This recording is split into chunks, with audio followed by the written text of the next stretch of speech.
Hey, what's up, guys? Welcome back to Football Discussions. Today, I'm going to be talking about my picks for the 2019 NFL Breakout players. What I'm going to do is I'm going to go through each team and pick the guy that I think has the most potential to be a breakout player this year for his team. So, getting right into it, starting with the Denver Broncos, I had wide receiver Courtland Sutton, the beast from SMU. His jumping ability and his catch and traffic ability is unmatched in the NFL, I feel like.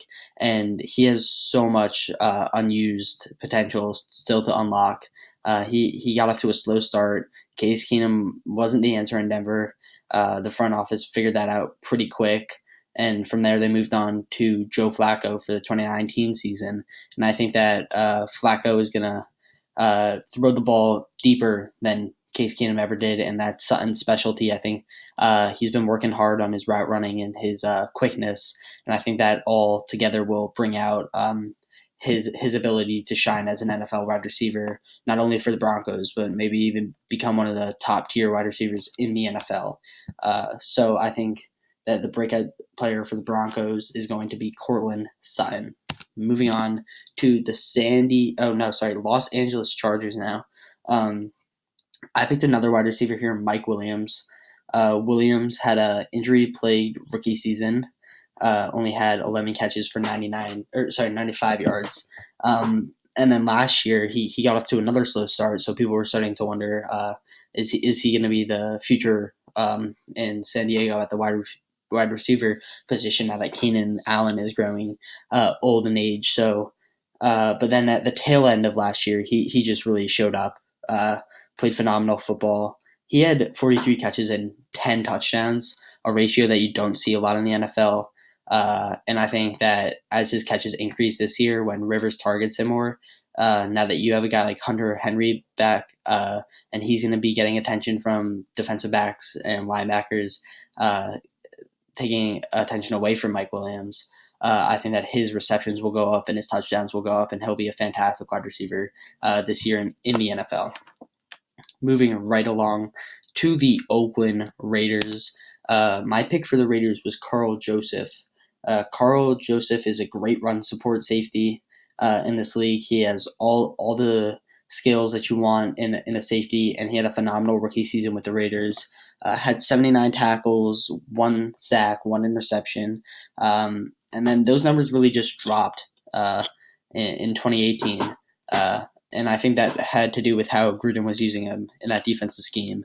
So I think that if they see the potential that this kid has, and they utilize him correctly, then he'll explode and become one of this league's premier safeties, like a Landon Collins type of guy, just great at run support.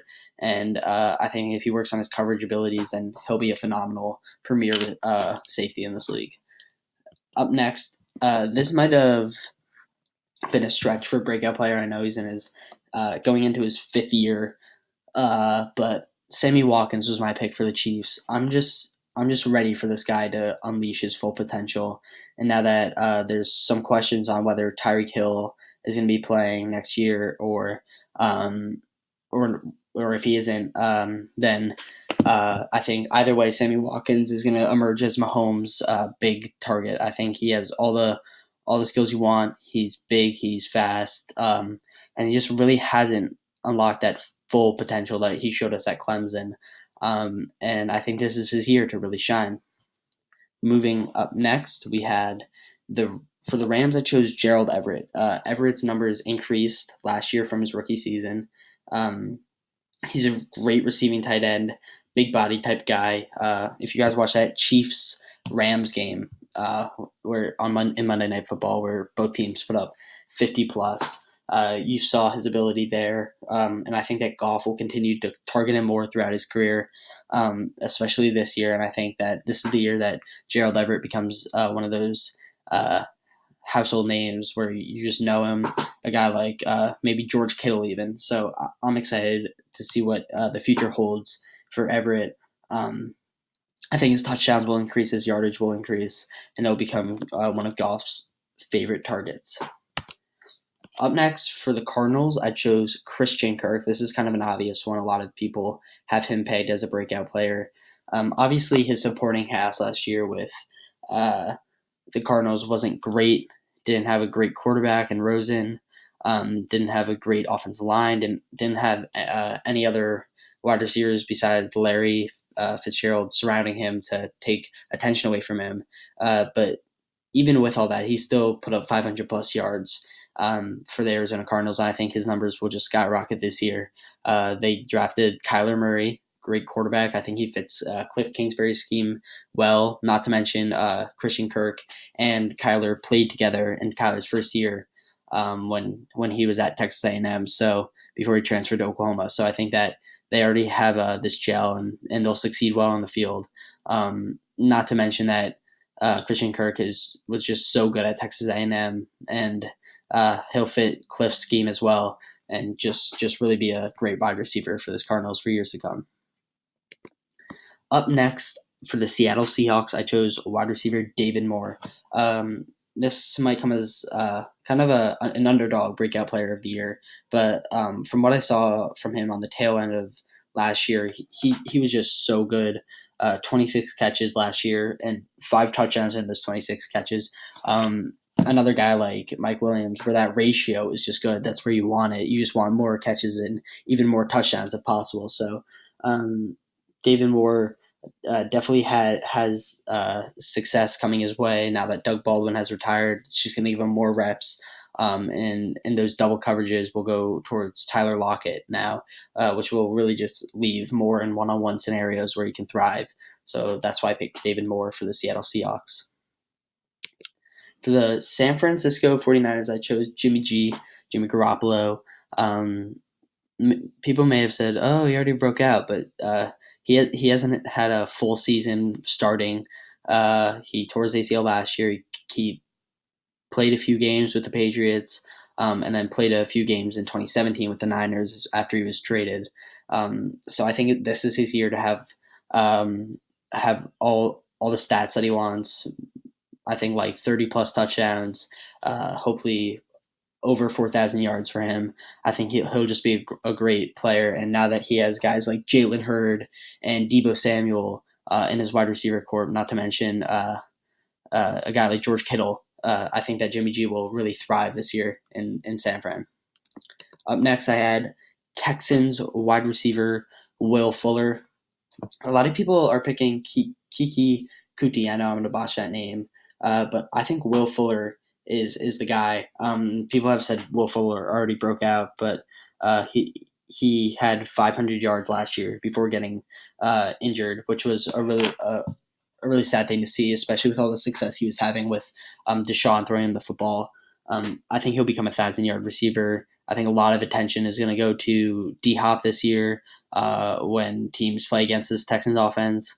And I think that Will Fuller will just have great success on those deep balls that Watson loved throwing him so much. And his stats will just go through the roof. And if you guys are thinking about a wide receiver to draft in fantasy, I would definitely select Will Fuller as well. I think he's going to have a really good year. For the Tennessee Titans, this is kind of an easy choice. I chose Harold Landry. Landry is just a great edge rusher. So much potential that has yet to be seen. The Titans did bring in Cameron Wake, but I think that's only to help Landry learn the game, and not only that, but develop the skill set that he needs. He can just become such a good edge rusher this year. And I'm really excited to see what he has in store. He had 4.5 sacks last year in his rookie year, and I think those numbers will only increase, hopefully double digits for him this year. So I think that Harold Landry is definitely going to be a good edge rusher in this league. For the Colts, I chose Quincy Wilson, the cornerback. I liked what I saw from Wilson last year. He's a physical guy and has speed, and I think that he's just going to succeeds so much in the NFL. Just all the measurables you want in the cornerback. He had only one interception last year, and I think that's what's going to have to increase, getting those turnovers more. But just the way that he covered defenders, I think that whenever the ball was thrown his way, more times than not, it wasn't caught. So I think that he'll just really shine this year as a Colt. For the Jacksonville Jaguars, I chose D.D. Westbrook. One of these wide receivers that Jacksonville has this year is bound to break out, whether it's D.D., Marquise Lee, or D.J. Chark. I think any three of these guys can have a great season with the Jags now that they have a actual quarterback throwing them the football, not named Blake Bortles, rather Nick Foles. And I think that it's going to be D.D. D.D. has speed, agility. I think that he's just going to succeed when he has a good quarterback throwing him the football. So I stuck DD in there. It's up in the air though. It could be any of those three guys that I mentioned. For the New Orleans Saints, I think it's Eli Apple's time to shine. A lot of people thought it was a mistake for the Giants to draft him, but I think that what he showed on the Saints last year was potential that the Giants saw in him out of college. Didn't really put up numbers in New York, but last year when he got traded, he got 2 interceptions, 52 tackles, and those were like career high numbers. So I think that now that he's a groomed player, he can just succeed in the Saints secondary, and I think that Sean Payton will coach him up well, and he'll just have a good year. For the Panthers, I was debating between Curtis Samuel and DJ Moore, the two young receivers over there in Carolina, but I had to go with DJ Moore. This guy was a beast last year, and I think that if Cam Newton can get healthy and that shoulder gets well for Cam, then DJ is going to have a great quarterback throwing the football. He had 55 catches, 788 yards, and 2 touchdowns last year. And what I want to see from Moore go up is those yards into the quadruple digit range and those touchdowns seriously increase. And I think that if he has Cam with him full time, then those numbers will increase. So DJ Moore was the pick for me in Carolina. In Tampa Bay, this one's kind of easy. OJ Howard really emerged as one of the best receiving tight ends in the league last year, and then the tail end of his season was played with injuries. So I think this is his year to get into the 750-yard range, maybe even 1,000-yard range, and get up into hopefully double-digit touchdowns. Winston really liked throwing him the ball before he got hurt, even more so than Fitzpatrick did. So I think that OJ has all the skills needed to become a premier tight end in this league. Over in Atlanta, I chose Ito Smith. I love what I saw from Ito Smith last year. Just such a good receiving back in his rookie season, and depending on whether Devontae Freeman comes back and is back to that elite level that he once was, Ito could really be seeing most of the rushing times this year. So I think that Ito has all the skills needed. He only put up 315 yards last year, but that was splitting carries with Telvin Coleman and Devontae when he was not injured. So I think now that Telvin Coleman's out of the backfield, Ito is going to be that third down back that the Falcons are needing. So I think Ito Smith will have a great year this year. In New England, I chose Adam Butler. Butler has had a few sparks of greatness. Just a big guy, big defensive tackle, and I think that 2019 is his year. He put up 3 sacks last year, and I think those numbers will increase. I think he'll become that main rush defensive tackle that the Patriots want, and I think that he'll jump into that role immediately and utilize his power rushing skills and get to the quarterback. Like as good as any other defensive tackle in this league. So I think that was a good pick for the breakout player of the year for the New England Patriots. In Miami, I was going to go defensive side of the ball, but then I decided to just stick with my gut and choose the guy that I think is going to have the best season, and that's Jakeem Grant. Uh, great young wide receiver, good slot guy, and I think that with I know there's some speculation on Fitzpatrick throwing, starting number one quarterback in week one, but I think that I think that Rosen will assume that role, whether it's in week two, week three, or just at the start of the season. So I think that once Rosen gets in there, he's gonna he loved throwing to the slot in at UCLA, and even when he was in Arizona in that short time period, he targeted the slot a lot. And I think that if Grant assumes the role as that slot receiver, then he'll have great success when Rosen's throwing the football. For the New York Football Jets, I took Sam Darnold, another easy choice. Just so much potential. Love what I saw from him at USC, and his team wasn't really there for him last year. Not a lot of talent on that roster, and I think that they really beefed up uh, basically everywhere on the Jets this year. Running back, defense, even bringing in a veteran now, Jamison Crowder, from the Washington Redskins in free agency. Not to mention, I think Anunwa and Robbie Anderson are going to have good years too. So I think it's Darnold's time to shine in New York and possibly even become a playoff team in that wild card slot. Because let's be real, the Patriots are going to take this division no matter what. So I think that Darnold has so much potential and can become an elite quarterback in this league as long as he listens to his coaches and works on his craft day in and day out. I think he'll be fine. Another quarterback in this division that I took was Josh Allen, just like Rosen. Not Rosen. Darnold. He has so much potential. Good quarterback. He has a cannon of an arm. We saw that when he threw it down to Zay Jones whenever he had the time to, because his line wasn't really there for him last year. He only had 2,000 yards, 10 touchdowns, and 12 interceptions, and his rating wasn't where the coaches wanted it to be. But I think that if you can find guys like John Brown now and Cole Beasley now, then his success will just increase. And not to mention, he really emerged as one of the best rushing quarterbacks in the league last year. So definitely an athletic kid, and I think that he'll succeed in the NFL once he gets that supporting cast that he needs.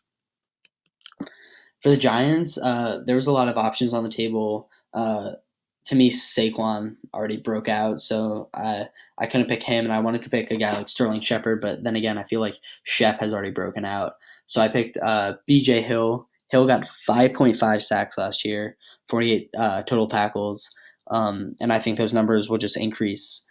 He's really good. I believe he's a right end, and I think that he'll have great success in the NFL. For the Washington Redskins, another easy choice. I took running back Darius Geis. I was really bummed when in preseason he tore his ACL because I was ready for him to pop off this year or in his rookie season. But I think that his sophomore season will be the year that he just shows great success. Was a monster at LSU, and I think that learning from Adrian Peterson will definitely help him out. So I think that Geis is the clear cut player to be the breakout player of the year in Washington. For the Cowboys, I was debating again between a number of players, whether it's Taco Charlton, but I decided to take Chidobe Awuzie.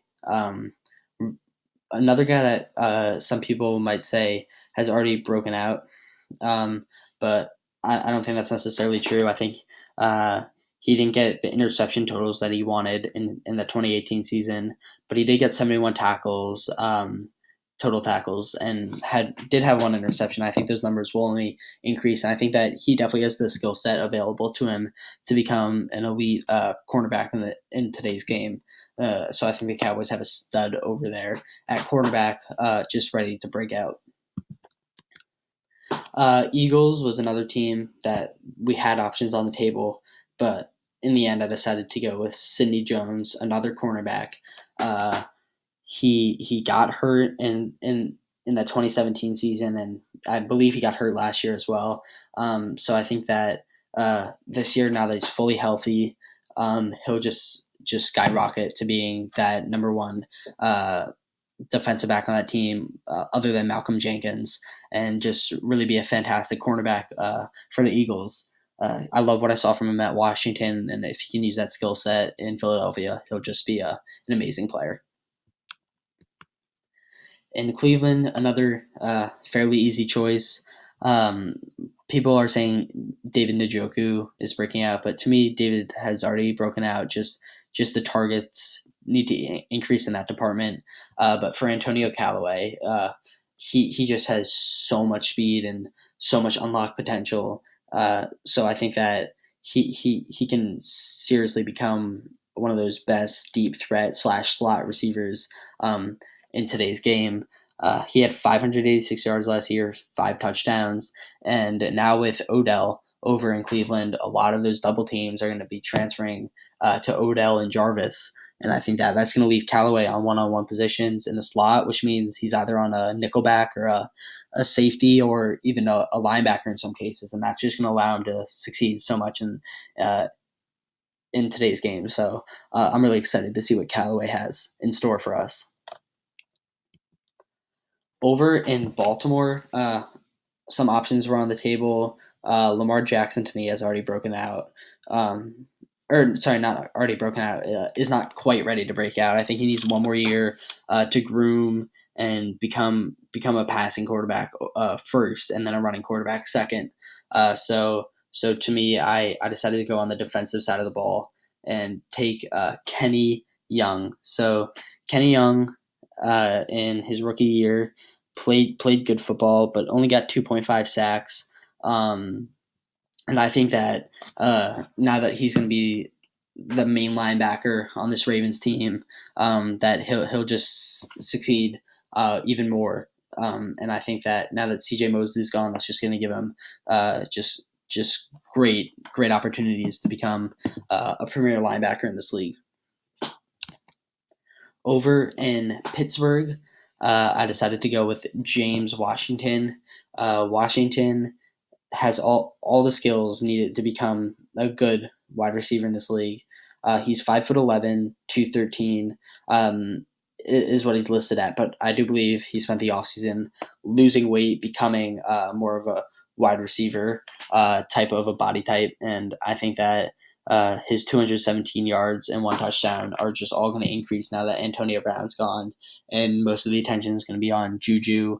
Not to mention Ryan Switzer really emerged as a good slot guy over in Pittsburgh. So I think that Washington can utilize his skill set well and just become that guy that Pittsburgh's going to need while they just lost two of their best offensive threats.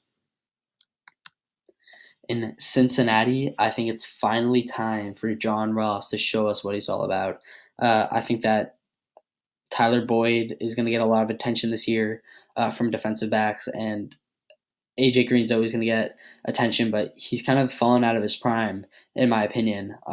So I think that Ross is going to be on his toes and just get so many more targets. He only caught 21 balls last year, but in those 21 catches, he had 7 touchdowns, which is just 1 touchdown per every 3 catch. So definitely has the potential to be that deep threat that Andy Dalton needs in Cincinnati. He just has to show us more, and I think this year is that year. In Minnesota, I took Stephen Weatherly. There were some options on the table here, but Weatherly was my guy that I went with, and I think that he definitely has the potential to become a great pass rusher in this league. He had 3 sacks last year, and those numbers are gonna just skyrocket this year now that Sheldon Richardson's out of the picture. I think that he can emerge as this team's leading pass rusher, and I think he'll be a fantastic player here in Minnesota. In Chicago, I could have gone offensive, and I could have gone with one of these wide receivers, Alex Miller or even Taylor Gabriel, but I decided to go with Bilal Nichols. I think that the 3 sacks that he had last year from that defensive tackle position are only going to increase when guys like Khalil Mack and Roquan Smith are getting double teamed. I think that Nichols will have the have all the opportunities to get to the quarterback, and I think he'll utilize those opportunities and be a great defensive tackle in today's game. In Detroit, I took another defensive player, Tracy Walker. Um, I think that he has the measurables to become a great player in this league, and I think that his numbers will only increase. He only had one interception last year, but I think that at that safety position, he's good at run support, and I think that if he can just get his coverage skills down, then Walker will emerge as one of the best safeties in that conference in the NFC. So I'm excited to see what this season has in store for Walker. And finally, in Green Bay, I took the one of my favorite players in the league right now, Jair Alexander. Just an amazing cornerback, and trust me, guys, in a few years, this kid is going to be a household name like Richard Sherman. He's just so talented. Only had one interception last year, but if you look at those next gen stats, his targets compared to catches were just very low. Not a lot of wide receivers caught the ball on him, and I think that he'll only increase in talent. Will just become one of the best cornerbacks in today's game. All right, guys, so that's going to do it for my 2019 Breakout Players of the Year video. Let me know what you guys think. If you agree, disagree, I'd love to hear your opinions. I was really excited to do this video, and I'm satisfied with all my picks, but I'm sure a lot of you have varying picks for these guys, so just let me know. We'll see you guys next time. This has been another episode of Football Discussions.